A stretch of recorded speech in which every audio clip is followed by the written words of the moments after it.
Good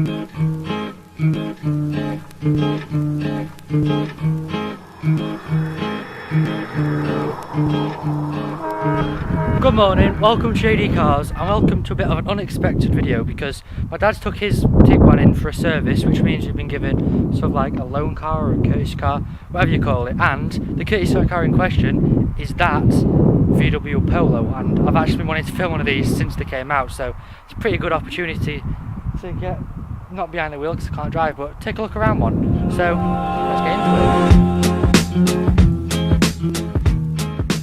it. So the Polo has been Volkswagen's best-selling car of all times. They managed to sell over 14 million cars over 5 generations. Now, this being the Mark 6, it's a completely new car from the ground up, all the way from the bodywork through to the interior, and the interior on this thing is very nice. Now, unfortunately, this car being sort of a courtesy car, it's, well, the specs pretty terrible. There's nothing on it. I mean, it's just black and the wheels are nice, but there's not really much to it. So let's kickstart things with the exterior then, and this car is basically brand new from the ground up, only carrying a few features over from the old Mark 5, like the headlights and the taillights, although those headlights look like a Golf actually, just noticed that. Yeah, so it's been designed of MQB architecture. I don't have a clue what that is either, so don't worry, but if you know what it is, leave a comment. But it's been designed for this to sort of attract new buyers and a younger audience, or younger market I should say. Now it's working very well because I am a new buyer and a younger audience, and I want one very much. I mean, it's one hell of a good looking car. Now the wheelbase is 92mm longer as well as 69mm wider, meaning a lot more interior room, and this car is still very tiny. I mean, there's a B-Max from what, over 10 years ago. That's a brand new car and they're basically the same size, although I'd take this. But yeah, I mean, let's come on to the front then. As you can see, very reminiscently Golf. I mean, most reviews are saying this is a mini Golf. I mean, this sort of whole line here, reminiscent of a Golf. The grille down here as well as the headlights, although I do like them very much. Now coming around to the side, this is a 5-door model. Personally, I would take a 3-door because I think it looks a lot better, and that's sort of, I don't know, I'm sort of more attracted to 3-doors, I guess you could say. Now the wheels, we've got these lovely 5-spoke wheels. I think they're the only wheels you can get. I'm not sure, I've not seen any other one, but these are very nice, although I would prefer them a bit bigger. But again, it's the basic specs, so we're not going to get much. So yeah, coming around to the back then, and this is where you can tell it's a Polo, mainly because it says Polo down there. But yeah, we've got the same lights as the old one, just sort of been facelifted a bit and a lot more angular as well, sort of pointing out here. Very nice feature. But coming on to the boot then, this is probably one of my favourite parts of all Golfs because you open the boot through the badge, which I think is just really cool. I mean, it's just such a minor detail, but makes the car. But yeah, I mean, we've got a big boot. I mean, you could fit a weekly shop in there, or I could probably fit in there actually. Don't know. I don't want to find out what's in there. We've got a spare wheel, space saver like all cars. But yeah, then the exhaust. Oh, there isn't one. Well, I think I can't find the exhaust. It's probably under here somewhere. But I mean, it's failed the fizz test before we got to the exhaust. Bad mark for Volkswagen there.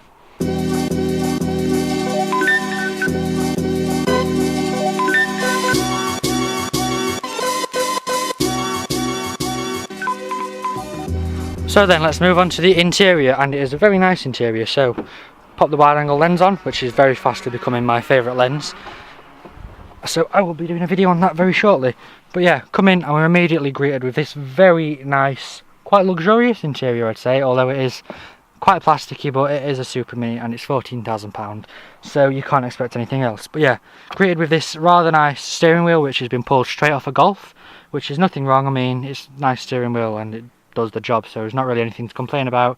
Got all the sort of media and phone buttons here. It's got, is that voice control? Don't know. Can we find out? No. Okay, I don't know what that does, but it did something. But yeah, coming on to the infotainment system now, one thing I've noticed straight away is these buttons on here, because well, it's sort of the same infotainment system as, say, my grandma's Mark 7 Golf. It's different because these aren't actually buttons, it's sort of these sensor things, which I'd personally prefer buttons, but I think these will grow on me because it does feel quite nice. Yeah, this is all the same across all the Volkswagen range, so there's not much to go over there. But it comes with, is it let me do it? Yeah, so it does come with stuff like Android Auto, Apple CarPlay and MirrorLink. So I've not actually tested them out because we're not connecting a phone to a, what's it called, lease car? No, not lease car, courtesy car, that's it. So yeah, I mean, comes with all that, fairly standard in most new cars, and I can report that the speaker system is very good. I mean, we're not going to try it because I don't fancy getting a copyright strike. But yeah, I mean, overall it's a very nice place to be. I mean, we've got a very nice 5-speed gearbox. I mean, my dad said it's quite a nice gear change. I mean, yeah, seems quite nice. But yeah, we've got as well that 2 USB ports, which I will try and find out in a minute to see if they work. What else we got? We got a ashtray there. Don't smoke, so no good to me. But yeah, let's click to the back now.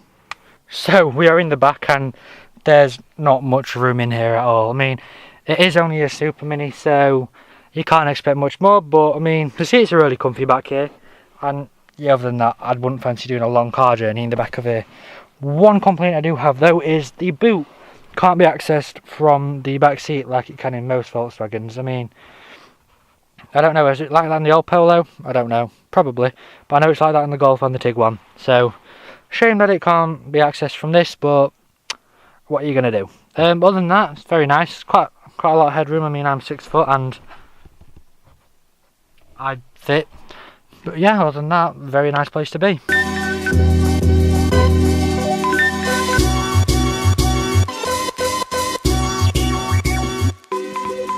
So moving on to the engine then, and my hair is all over the place, so just ignore that. So yeah, coming on to the engine, because that's a fairly important part of a car.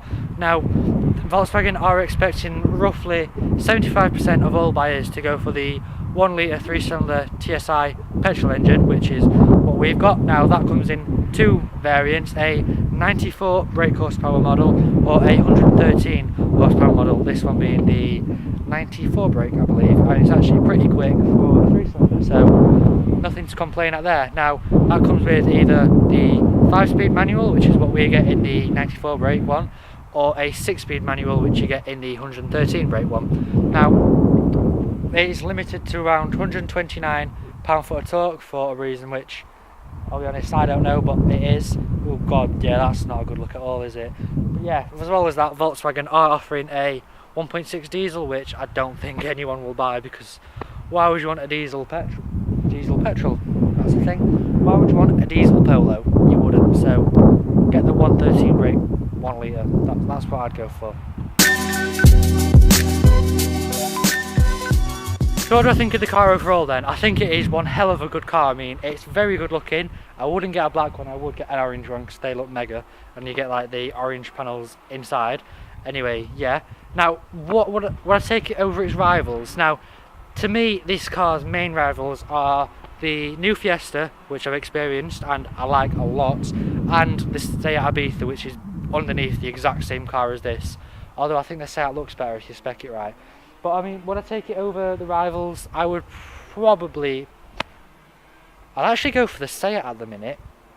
I never thought I'd say that, but other than what I think it's a very good car and more suited to, say, a woman in the early 20s. That's sort of where I'd see this car fitting.